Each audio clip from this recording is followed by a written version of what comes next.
দ্বয়, দ্বয় মানে দুটো, অম্বুজ মানে পদ্ম, তোমার দুটো চরণ পদ্ম। তথাপি তেদেব পদাম্বুজদ্বয় প্রসাদ লেশ অনুগৃহীত এব হি। প্রসাদ, প্রসাদ মানে অনুগ্রহ, লেশ মানে অতি অল্প মাত্রায়, অনুগৃহীত মানে তার এই প্রসাদের লেশ মাত্র দ্বারা যিনি অনুগৃহীত হইয়াছেন, এব মানে কেবলমাত্র, হি মানে নিশ্চিত রূপে।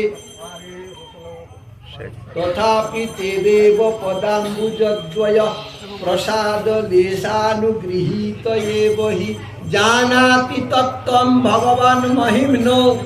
হে ভগবান, তোমার মহিমা কেবল তিনিই জানিতে পারেন। নচ অন্য একৌপি চিরং বিচিন্নন, একজনও চিরকাল চিন্তা করিয়াও জানিতে সমর্থ হয়।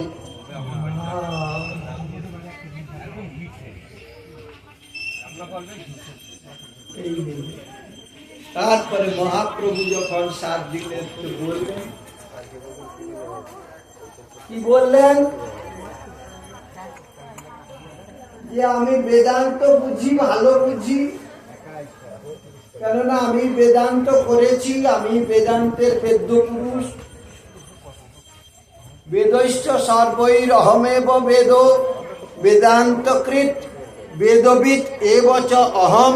গীতাতে ভগবান বলেছেন, সে যে গীতা বলেছেন সেই চৈতন্য মহাপ্রভু রূপে এসেছেন, এসে সার্বভৌমকে বলছেন আমি বেদান্ত ভালো জানি, ভালো বুঝি, ভালো, আমি বেদান্তের উদ্দিষ্ট পুরুষ, আমাকে উদ্দেশ্য করে বেদান্ত বেদান্ত বলেছে।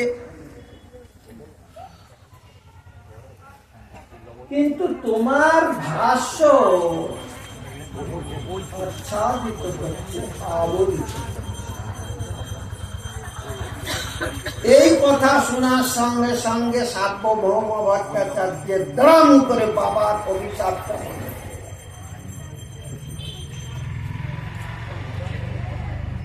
সার্বভৌম ভট্টাচার্য বিশ্ববিখ্যাত পণ্ডিত, সারা বিশ্ব বিজয় করে এসেছে, সার্বভৌম উপাধি নিয়ে এসেছে, নিয়ে এসে বাবাকে প্রণাম করে না। কি করে নাই? বাবা হলো বিদ্যা বিশারদ, বাবাকে প্রণাম না করলে বাবা অভিশাপ দিয়ে দিল। একটা 24 বৎসরের বালক ব্যাকরণের পণ্ডিত, তার হাতে তুমি পরাস্ত হবে।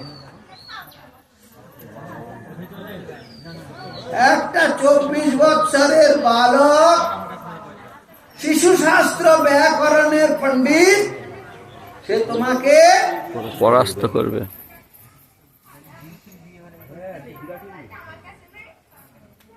এখন ব্রহ্মবাক্য, সেটা ফিরিয়ে দিবার নয়, বেরিয়ে গেছে মুখ দিয়ে অভিশাপ।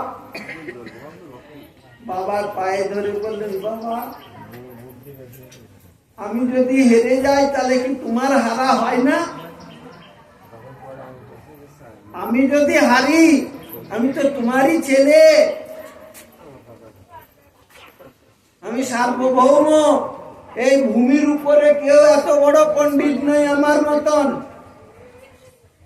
সমস্ত ভূমিতে আমি 1 নম্বর পণ্ডিত, ওই জন্য আমার নাম সার্বভৌম। হ্যাঁ,